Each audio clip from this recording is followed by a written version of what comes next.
Uniso Economia.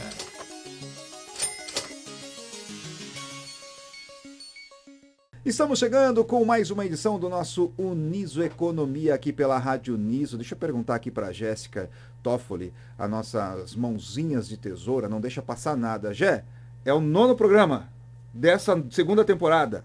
Estamos voando, 9º programa da segunda temporada do nosso Uniso Economia. Lembrando que nós estamos também lá na Rádio Cantate FM em 104,5. Você pode fazer a sua pergunta pelo WhatsApp exclusivo da Rádio Uniso. Manda a sua pergunta, você que está acompanhando pela Rádio Cantate, e a gente vai trazer a sua pergunta também aos nossos professores. E lembrando também que esse programa é produzido por toda a equipe do Labicom, Laboratório de Comunicação da Universidade de Sorocaba, gravado aqui no estúdio da Rádio Uniso, com técnica de Jéssica Toffoli e também com a coordenação da professora Evenise Batista. E hoje nós recebemos o professor Renato Vaz Garcia para falar um pouquinho com a gente sobre a economia, os meandros da economia sem o famoso economês.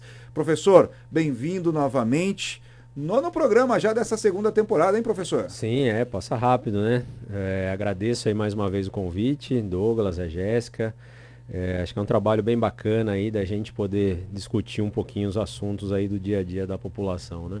E, professor, para a gente começar, a última edição nós tivemos com o professor Marcos Canhada e falamos sobre a cesta básica. E naquela oportunidade estreamos já na Rádio Cantate FM hoje, já trazendo para o senhor, já tínhamos falado sobre isso, estamos já na Rádio Cantate FM. Então, nosso leque aumentando, além das redes que nós temos alcançado aqui pela Rádio Uniso, também pelos cursos de CSA aqui da Universidade de Sorocaba, agora também atingindo aí o FM na cidade de Votorantim. Legal, acho que é um grande prazer aí tá falando com todos e a gente está sempre à disposição, né? Acho que é importante esse trabalho com a comunidade, com a sociedade, porque acho que esse é o papel da universidade, né? Levar todo o nosso conhecimento, nossas competências aí para contribuir com todo mundo, né? Olha, se você quer mandar uma pergunta para o professor Renato Vaz Garcia ou para o professor Marcos Canhada, é só fazer o seguinte, anota aí, 15 99724 3329, 15 99724 3329. Esse é o WhatsApp exclusivo aqui da Rádio Uniso. Você vai enviar sua pergunta e a gente, nas próximas edições, obviamente, a gente traz aqui para o professor Renato e também para o professor Marcos Canhada. Professor Renato, esta semana o senhor esteve na Rádio Cruzeiro FM, nossa co-irmã também, parceira aqui da nossa Rádio Uniso, e um bate-papo bem legal sobre as questões econômicas que nós temos vivido no Brasil. Além, agora nós falávamos há pouco, antes da gravação, das bizarrices que nós vemos aí na nossa política, no nosso cenário político, mas uma fala me chamou muita atenção nesse bate-papo lá na Cruzeiro FM. Abre aspas, é difícil ver um presidente, governador ou mesmo um prefeito que assuma essa necessidade de um ajuste fiscal, porque é impopular, vai ser impopular, é fato, mas você tem que aproveitar até mesmo o ciclo eleitoral, aquele momento adequado para fazer esse ajuste. Um governo, geralmente, quando entra, já procura desenhar esse ajuste fiscal para ter folga nos próximos 2 anos de mandato, fecha aspas, quem disse foi o professor Renato Vaz Garcia. Nós temos falado muito sobre a questão de ajuste fiscal aqui no nosso Uniso Economia.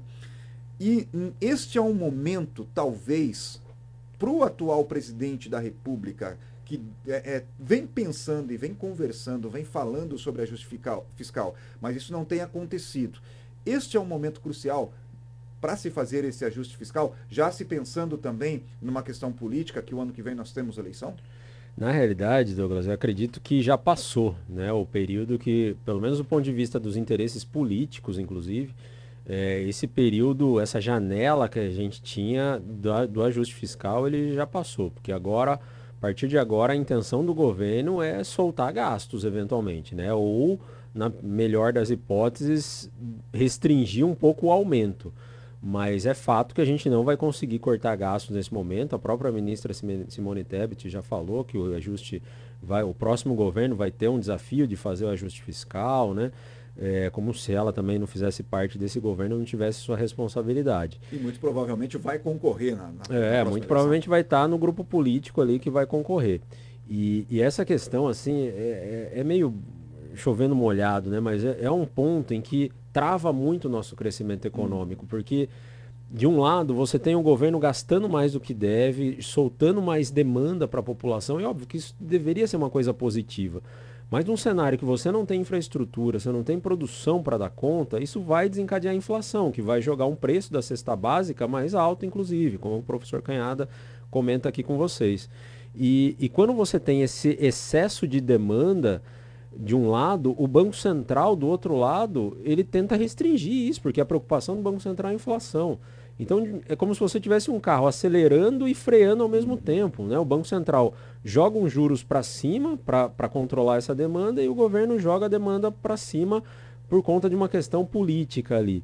E quando o governo solta essa demanda e precisa se financiar, porque a gente não pode esquecer que o governo no Brasil ele tem um déficit público. Apesar da gente pagar uma carga tributária altíssima, ainda assim tem um déficit público altíssimo no Brasil. E esse déficit precisa ser financiado por alguém. Alguém empresta dinheiro para o governo.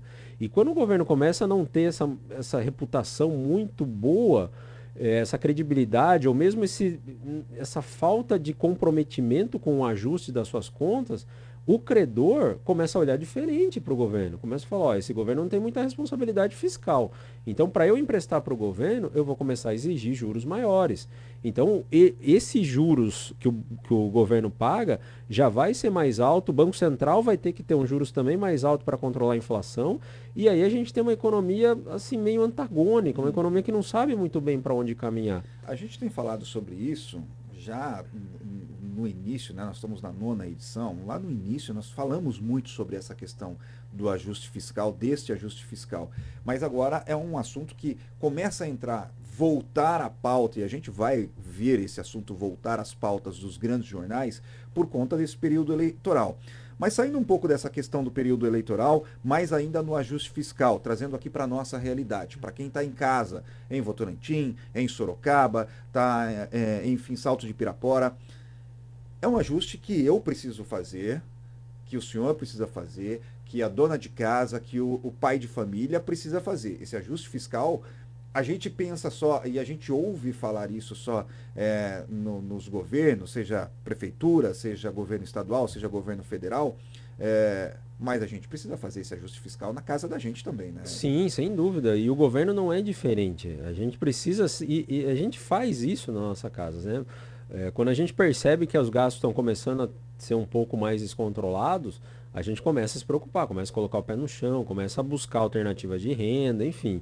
E com o governo deveria ser dessa forma, né? Mas infelizmente ele acaba sendo muito mais conivente com essa questão do gasto, e não é uma questão só do último governo, né? É uma questão já de anos. Desde em 91, mais ou menos em 1991, o gasto público, ele gerava, ele era mais ou menos em torno de 10% do PIB, o total. Hoje ele já está na casa dos 21% do PIB. Qual que é o limite disso? Né? Não tem, parece limite.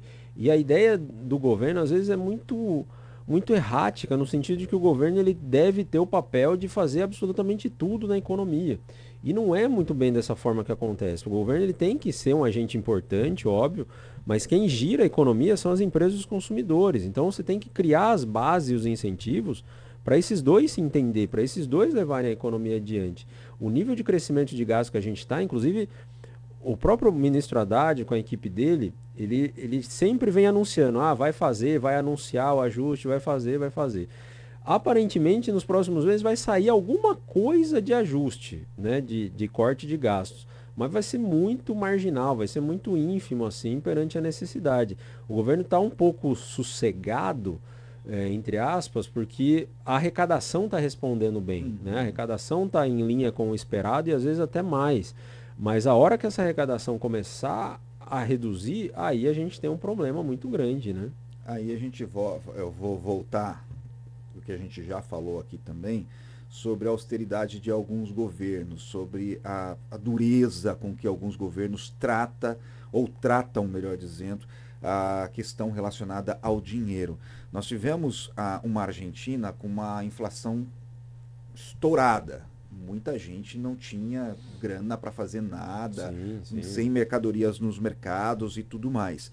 Estava estourada. O presidente Javier Milei com toda a dureza, e aqui eu não estou dizendo se eu concordo ou discordo, não, é uma leitura que nós fazemos baseado naquilo que a gente vai estudando. Hoje nós temos uma inflação no Brasil na média aí de 4,5%, quase 5%, algo próximo disso. A Argentina estava com uma inflação lá de 200%, estava muito alta. A política econômica argentina está chegando a uma inflação de 2,8%, uma inflação mensal de 2,8%. É difícil? É difícil. Não, sem dúvida. Precisa cortar. Porque é aquilo que está, inclusive, na fala, né, que eu comentei na rádio. É impopular, vai ser impopular. Só que o trabalho sujo precisa ser feito, é responsabilidade do cargo. Né? Seja um presidente, um prefeito ou um governador, ele foi eleito para fazer a gestão dos recursos públicos. Se ele não está fazendo a gestão adequada, está soltando o gasto, não está se preocupando muito com o resultado que vai gerar, com o endividamento que vai gerar, com a inflação que vai gerar, ele precisa ser tirado. Né? E isso não vale só para esquerda ou para direita, vale para qualquer esfera política. E assim, a população tem que estar muito consciente nisso. E eu acho que tem uma questão também muito fundamental, que é o papel do Congresso, no caso do governo federal, fazer essa exigência, fazer esse ajuste, cobrar, mas também da Assembleia Legislativa, no caso do governador, e no caso das câmaras de vereadores. Né? As câmaras de vereadores, eles têm um papel fundamental na fiscalização, no monitoramento das despesas municipais. Porque município também tem um problema muito grande em relação aos gastos municipais, porque geralmente o município ele tem gastos já muito engessados, ele tem pouca margem para trabalhar, menos ainda do que o governo federal. E essa margem que ele tem precisa ser alocada em lugares que vão ter um retorno econômico social mais adequado. Né? E mesmo do ponto de vista fiscalizatório mesmo, porque a Câmara, ela aprova um orçamento. Ela precisa acompanhar se aquele orçamento está sendo feito daquela forma que foi aprovada.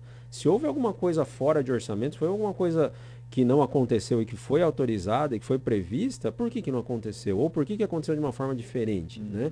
Então, eu acho que a população também tem que ter um papel fundamental no processo eleitoral dos vereadores. Né? Que eu acho que sempre você tem que ter um vereador ali que seja o contraponto do prefeito. Né? Eu acho que não vale nem os dois extremos, nem aquele prefeito que tem uma Câmara totalmente para ele, nem o prefeito que tem uma Câmara totalmente contra ele.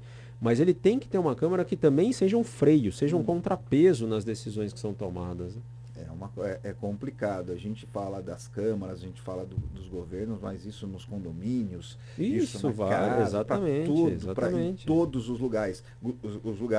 E aí, um comentário bem há 5, 10 anos, nós viajávamos para a Argentina, brasileiro viajando para Bariloche, para Buenos Aires, para outros lugares na Argentina, consumindo, viajando, aproveitando.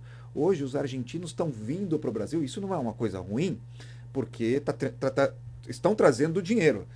Mas eu vi uma matéria também não faz muito tempo que um grupo de argentinos fazendo compras aqui no Brasil, porque lá não tinha, embora a inflação ainda esteja sendo retraída, os preços ainda estão altos. E o pessoal vindo comprar, por exemplo, eletrônicos ou material escolar ou roupas, porque compensa mais comprar aqui. Sim, tem a ver com a taxa de câmbio também, né, que estava mais favorável. O jogo virou. Professor Renato Vaz Garcia, junto com a gente hoje, vamos falar um pouquinho também sobre a questão da pejotização. Esse é um assunto que vem... eu lembro que nós já falamos sobre isso aqui no Iso Economia. Eu queria trazer esse assunto de novo, porque está em discussão, né, essa questão da pejotização. Aquela questão de redução de jornada de trabalho, que ainda vai ter muito pano para manga. Mas uma matéria que saiu nesta quarta-feira, o ministro do Trabalho e Emprego, Luiz Marinho, recebeu na manhã de ontem um grupo de representantes da Associação Brasileira de Advocacia Trabalhista. O encontro teve como pauta central o tema 1389 do Supremo Tribunal Federal, que trata o recurso extraordinário sobre a constitucionalidade da contratação de trabalhadores como autônomos ou pessoas jurídicas, com base no entendimento firmado, enfim, em todo esse processo. Professor, eu queria que o senhor explicasse ganhos, de uma forma rápida, ganhos e perdas em relação a essa questão da pejotização. Porque a gente tem visto muito na grande imprensa falar, olha, isso não é legal, está tirando o direito do trabalhador. Outros, não, isso é muito bom, dá o direito ao trabalhador de negociar mais diretamente com aquele com quem está contratando. Enfim, mas você está perdendo ponto de trabalho fixo, com carteira assinada. Queria que você tentasse explicar de uma maneira simples com os eu ganhos e acho que perdas. é bem nessa linha que você comentou, Douglas, porque assim, a gente que tem um problema nas relações trabalhistas no Brasil, isso é fato, né? A gente tem uma taxa de desemprego que não é muito baixa, né? Assim, não é negligenciável, acima de quase 7%. A gente tem principalmente, e aí é aí que a gente vê que tem um problema nessa questão trabalhista no Brasil, a informalidade muito elevada, né? É uma informalidade que é muito alta, que beira ali metade da população economicamente ativa, apta para trabalhar. E aí a saída, né, que a gente, assim, é que o mercado, de uma forma geral, ele se alterou muito ao longo dos últimos anos, é muito dinâmico as relações que acontecem em relação a relação indústria, comércio, trabalhadores. E aparentemente a construção das relações trabalhistas que nós fizemos no Brasil desde a Constituição de 88 deixou uma amarra muito grande ali, né? Deixou uma relação muito rígida entre o empregador e o empregado. Isso, por um lado, pode ser realmente positivo, que garante uma certa segurança um pouco maior para o trabalhador. Mas a gente não pode esquecer que esse trabalhador, por mais seguro que ele possa eventualmente estar dentro de um contrato de trabalho, ele é contratado por uma empresa. Uma empresa tem incentivos para contratar, tem que ter incentivos para contratar, e se ela começa a perceber que ela tem esses impedimentos, que ela vai ter um custo muito maior, ela acaba nem contratando. Então, às vezes, você segurar demais a relação trabalhista, do ponto de vista dessa segurança, né, para o trabalhador, pode ser também um tiro no pé.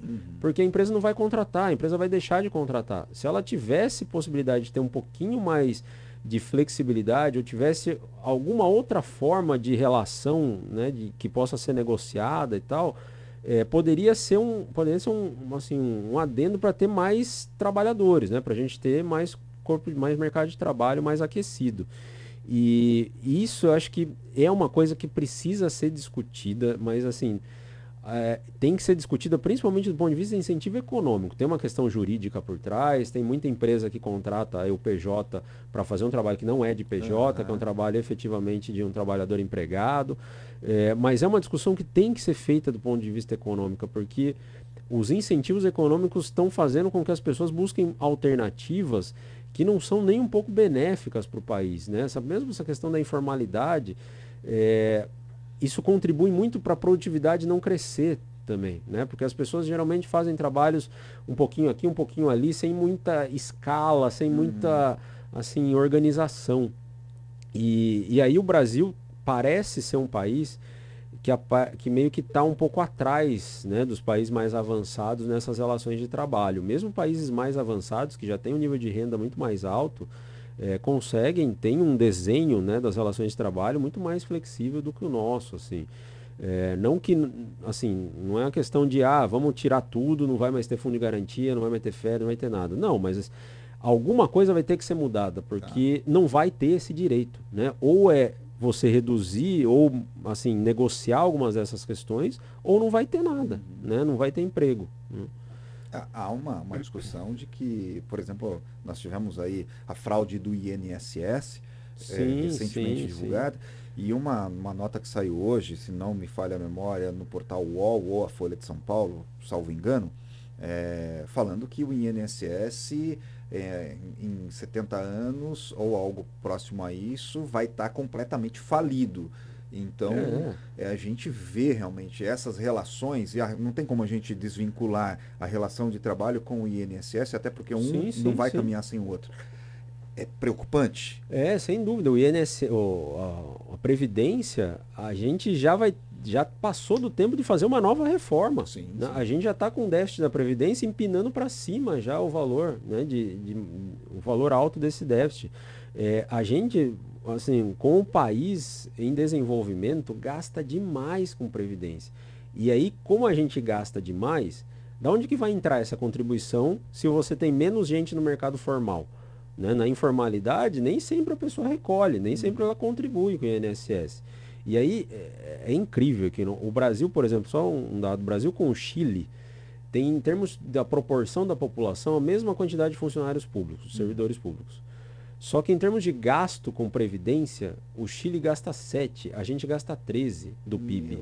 Né? Então, é muito fora da realidade. Né? O gasto aqui é muito excessivo e com a contribuição cada vez minguando mais, com as relações mais dinâmicas e cada vez mais informais, fica muito mais difícil fechar a conta. Eu sempre comento com os alunos, eu falo, ó, jamais contem exclusivamente com a aposentadoria do INSS. Você tem que, em algum momento, principalmente quando você é jovem, já ir contribuindo com alguma coisa, com um título público, com renda fixa, com ações, ou qualquer investimento que você faça. Obviamente que sempre planejando em relação ao risco. Mas preparar alguma coisa para quando você não tiver mais força de trabalho. Porque se depender do INSS, vai ser bem complicada a situação. Uma outra matéria que eu li recentemente é sobre essa questão, né? A pessoa que investe, por exemplo, hoje você tem um salário de R$1.000, um salário mínimo R$ 1.500, vamos trabalhar com 1.000. Você tem 7%, algo em torno disso, 7, 7,5% que é descontado do seu pro INSS, que é a sua previdência. Se você faz um investimento, isso vai dar 7%, vai dar R$70. Se você pegar esses R$70 ou R$100 que seja, um pouquinho mais, e investir isso, fizer um investimento em um fundo de investimentos, você quase que dobra o valor que você tem a receber da sua aposentadoria. Quer dizer, mas isso falta educação, falta a gente aprender um pouco mais sobre isso. Você sabe que com R$30 você já consegue comprar um título público. R$30. Né? R$30 você consegue ali numa semana, num mês, e aí você vai reinvestindo. Comer aquele lanche, né, exatamente, no final da aula. Né? E você vai reinvestindo o valor. Hoje o Tesouro Direto, né, que é uma ferramenta do Tesouro Nacional para comprar título, tem uma série de títulos lá de acordo com o seu perfil de risco. Pode ser que eu queira tirar o dinheiro antes do prazo, tem lá um título mais específico. Não quero correr risco, quero saber exatamente quanto que eu vou ganhar. Tem também, eu quero ganhar inflação mais alguma coisa. Tem um título também, eu quero receber aposentadoria a partir de 2055. Tem lá um título para... Então tem como se fosse um supermercado ali de opções para você comprar. Aqui no Brasil, e isso acontece, previdência é um problema, assim, desde a Segunda Guerra Mundial, depois da Segunda Guerra Mundial, os programas de previdência foram desenhados para que aquelas pessoas na ativa pagassem a contribuição para sustentar as pessoas inativas, né? Aposentados e pensionistas do mesmo período. Como você estava vivendo uma época de baby boomer lá, né? De muito crescimento populacional, a produção crescendo novamente depois da Segunda Guerra, a contribuição desses ativos superava muito os inativos. Então era um sistema que fechava, né? Fechava a conta. Hoje já está invertendo isso. As pessoas estão tendo menos filhos, tem mais informalidade e as pessoas estão vivendo mais. Então não dá para eu simplesmente, por exemplo, trocar o regime de previdência, mudar o regime de previdência no meio do caminho. Porque tem aquelas pessoas que contribuíram há 20, 30 anos atrás que agora estão para se aposentar. Quem que vai bancar eles? Se você mudar o regime para falar o seguinte, agora então não é mais 7% que vai para o governo. Agora esse 7% é meu, eu faço o que eu quiser com o meu dinheiro. É o sistema de capitalização que a gente chama na Previdência. Você não consegue fazer isso de uma hora para outra porque você precisa continuar dando o seu 7% para bancar os aposentados de hoje. Então é uma mudança que pode eventualmente ser feita, mas eu duvido que isso vá ser feito. O que eu acho interessante é a pessoa, na medida do possível, óbvio, né? Além da contribuição do INSS, colocar lá os seus R$30, o dinheiro que sobra, para fazer uma previdência complementar. Né? Tem também outros programas ali de previdência privada que os bancos vendem, mas tem que ficar muito atento com isso, porque os bancos cobram taxas. Né? Tem algumas comissões, tem algumas taxas embutidas ali. Então o ideal é a pessoa estudar bem isso, porque é uma das questões mais importantes da nossa vida, né? Que é o período que a gente não vai conseguir mais ter força de trabalho. Isso é fato. Quando eu falo muito com os meus alunos sobre isso, porque como eles são jovens, eles não pensam muito nisso. Eles acham que não ser jovem está muito longe ainda do que eles têm que se preocupar. Mas é uma coisa que quanto antes você pensar, você começar a planejar, melhor vai ser, né? Essa questão de ser jovem para sempre. Exatamente. Estava lendo um artigo E aí eu perguntei para o meu orientador, né, professor Paulo Celso, perguntei para a professora Mara Rovida em relação a esse texto, esse artigo. Aí a professora Mara falou, olha, tem coisas mais recentes. Eu perguntei para o professor Paulo, ele falou assim, olha, são clássicos. Agora, se a gente parar para pensar, e eu vi isso num outro comentário, 100 anos não é tanto tempo assim, 100 anos foi logo ali. Sim. Então, e os próximos 100 anos também é logo ali. Você virou a esquina, já chegou os próximos 100 anos. Então, não dá para pensar desse jeito. Professor Renato Vaz Garcia, sempre um prazer receber o senhor aqui. Uma proposta para a gente falar num próximo programa aí, ou nos próximos programas, falar um pouquinho, ensinar um pouquinho sobre essa questão dos investimentos, buscar as pessoas, como buscar essas carteiras de investimentos, a gente tentar entender um pouquinho de uma forma bem simples. Obrigado mais uma vez por estar junto com a gente, ótima semana aí, e o nosso Niso Economia rompendo fronteiras. Vou reforçar, nós estamos também na Rádio Cantate FM em Votorantim, 104,5, e você pode participar junto com a gente, 15 99724 3329. Eu que agradeço aí o convite, Douglas. Acho que é um grande prazer aí sempre a gente estar discutindo e receber perguntas. Eu acho que é bacana, né, que a população interaja e traga pra gente os assuntos aí que mais dizem respeito, né? Tá certo. Participa. 997243329. O Niso Economia de volta na próxima semana com o professor Marcos Canhada, e a gente está preparando um programa todo especial para falar um pouquinho sobre os 30 anos da nossa cesta básica sorocabana, desenvolvida aqui pelo Laboratório de CSA da Universidade de Sorocaba. Obrigado mais uma vez. Lembrando, esse programa tem a coordenação da professora Evenise Batista, a técnica é de Jéssica Toffoli, com a produção de toda a nossa equipe do Labicom aqui da Universidade de Sorocaba. Até a próxima semana. Tchau, gente. Niso Economia.